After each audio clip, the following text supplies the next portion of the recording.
Well, the conversations continue here at Davos 2023, and joining me now is the chairperson of HCL Tech, Roshni Nadar. Roshni, thanks very much for joining us here in Davos. You look lovely in a sari to start with. Thank you. You know, we haven't spoken since you actually took over as chairperson, so let me get started with that. Almost coming up to 5 years. What's the journey been like for you? What's this experience been? So I think it's been a very good journey. I can't complain. I think it's been a good journey for HCL Tech as well. So, in 2019, when I assumed the role, I think we had just come out of the big HCL Software acquisition, and we were in a phase of transformation. And I think, given our last quarter's performance, I think now we're trotting well. You know, you've been having business meetings here and talking to leaders, and the mood, and I spoke with CVK as well, the mood doesn't seem to be as bad as was anticipated and expected, and the hope and the belief is that the digitalization story will continue, and there might be hiccups in the short term, but in the medium to long term, that story is robust. Is that the indication you're getting as well? Yeah, so I think that if you were to, speak to us in December, we had a lot more nerves. And I think a lot of the conversations since then are that companies are still going to go through the digital transformation and the necessary spend. And there are always going to be opportunities, there are vendor consolidation opportunities. There is some slowdown in some discretionary spending, but I think that again is much more of now a short-term issue, and we hope that the momentum will actually continue. You know, you spoke about HCL Tech being on a trot, and yes, you've been industry leading in many metrics as well. What do you foresee over the next few years as far as any change expected in strategy? You talked about the acquisition done, and that continues to be part of your growth plans as well. But any change at all that we should expect, or any new levers that you hope to be able to leverage? So I think, Shireen, actually, even though the last couple of years of the pandemic have been one where everybody had moved to a work-from-home environment, and we were all taking caution on a couple of our expenditure and how the company was evolving. I think one of the things that you've seen is that for us, we've really ramped up and continue to ramp up the pyramid mix, so the number of freshers that we're hiring. And I think that's also now starting to show in the way we're improving our margins. And that's a strategic direction we want to continue taking. What we've done over the last couple of years and continue to do even now is we've opened quite a few nearshore delivery centers. So, we've got Morocco, we've got Vietnam, we've got Sri Lanka. Despite, the economic turmoil in Sri Lanka, there wasn't a day of billing we lost. There's Mexico, there's Costa Rica. So there are many of these new centers that we're opening. So again, expanding on the nearshore delivery model is something that we're going to continue to pursue. And that will also help us in our select geographies to be a preferred digital partner for G2000 companies, work on becoming the preferred employer. You would have read, we're also experimenting with a lot more unique talent pools, like our Tech B program, which is a grade 12 program, which has now grown to 8,000. So it's a very large number. So I think that we're trying some of these innovations, and I think they're tying into our overall strategy to lead through differentiated growth. How aggressively do you intend to move as far as this remote delivery model is concerned, and are there any specific geographies that you intend to focus on for the same? So again, I think that it's in a lot of these geographies, they're a lot more customer driven. So when we look at Mexico, we look at Costa Rica, we've scaled to more than about 1,500 people, and that's also driven by demand and by customers. So I think a lot of this is demand driven. In a geography like Morocco, we were identifying geographies where we had talent, and how do we go there proactively. So it's going to be a balance between demand driven and lead customers, as well as pockets where you have talent. But of course, there's no scale like India. Yes. So let's talk about the India opportunity. And everyone here in Davos is highlighting the digitization story, what we've been able to do as far as the India stack is concerned, and whether this is going to be one of India's most exportable stories as well. So how do you look at the India opportunity today? So again, I think that we continue to be the largest talent base. And I think one is, of course, the kind of talent that companies and industry like ours enjoy, which is a lot more export. But there are many more companies who are coming and setting up, large offices and large captives within India to capture that growth as well, and to capture, how India is just growing. And of course, then there's manufacturing, there's infrastructure development. So I think there's a lot that's changing on the ground as well.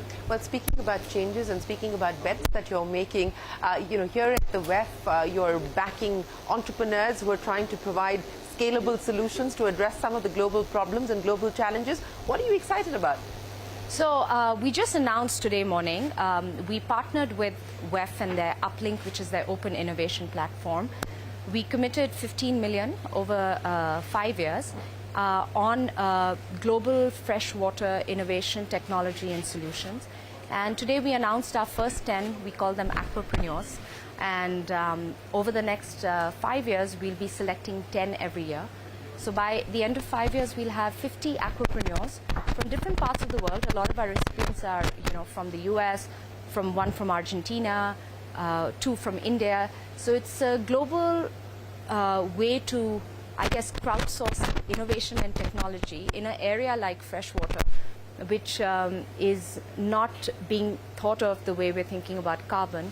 And, maybe even applying some of these solutions to India. And freshwater continues to be in crisis. Similar plans for India to look at other areas maybe and, support startups and innovators across different space? So in India, this is much more at the HCL Group, yeah. So not at HCL Tech. We, of course, have the other large industry, for a lack of a better word, that we're quite invested in, as you know, is education. Yeah. And we just acquired a company from IIT Madras, Guvi, and it's skilling of online skilling of digital skills through the vernacular. Okay. So it's going into tier 3, tier 4 cities, going into multiple states. So again, I think it's the fact that India just has such a young population that's willing to be skilled, and such opportunities not just from companies like ours and our industry, but so many coming from the rest of the world, that how do you actually upskill?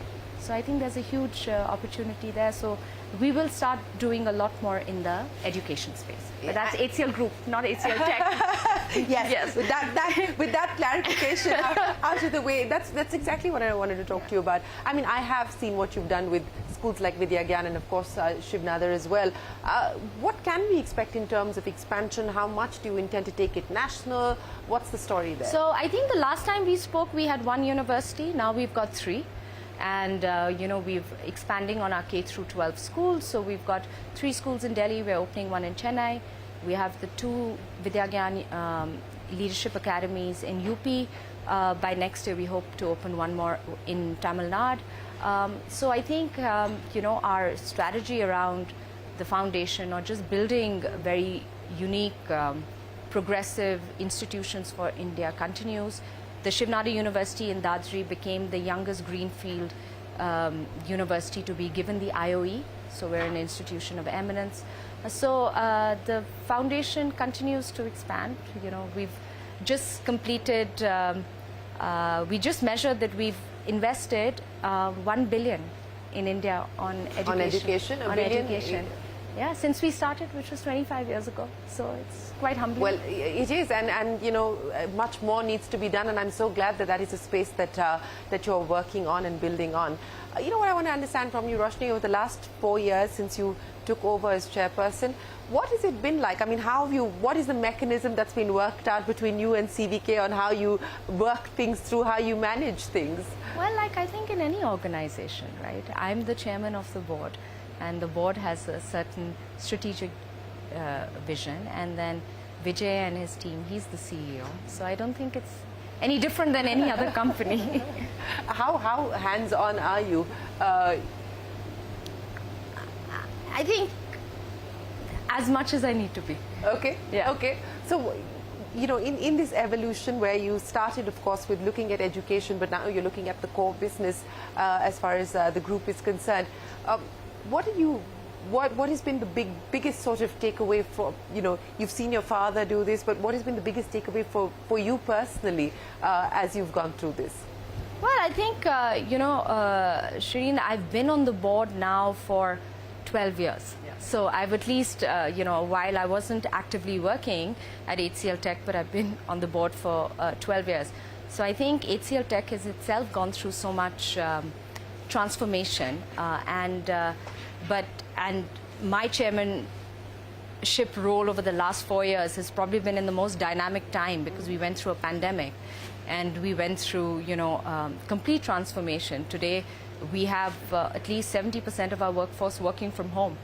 And, and we've hired so many freshers, and 60% of them we've never met before. So I think that the workplace dynamics have also changed so significantly. But you intend keeping it that way, because everybody now seems to be getting people back to work. No, we want to be virtual first. And we've also discovered, Shireen, that we did this last year. We have about 30 to 35 cities in India where we've got more than 1,200 employees. So, I mean, that's huge. And so that's a huge population. So, looking at not just the big campuses we have, but, maybe smaller employee experience centers in some of these smaller towns, because a lot of people have moved back, and I don't think they have intention to move back to the cities. So you're going to continue with this? Yeah, with a virtual first model. Well, Roshni, it's been an absolute pleasure. Thank you so much for joining us here in Davos for your time, and thanks for chatting with us on CNBC TV 18. Thank you, Shri. Thank Well, you. we wish you the very best of luck. We are going to take a break. There's a lot more coming up. Don't go anywhere. We're back in a minute with more.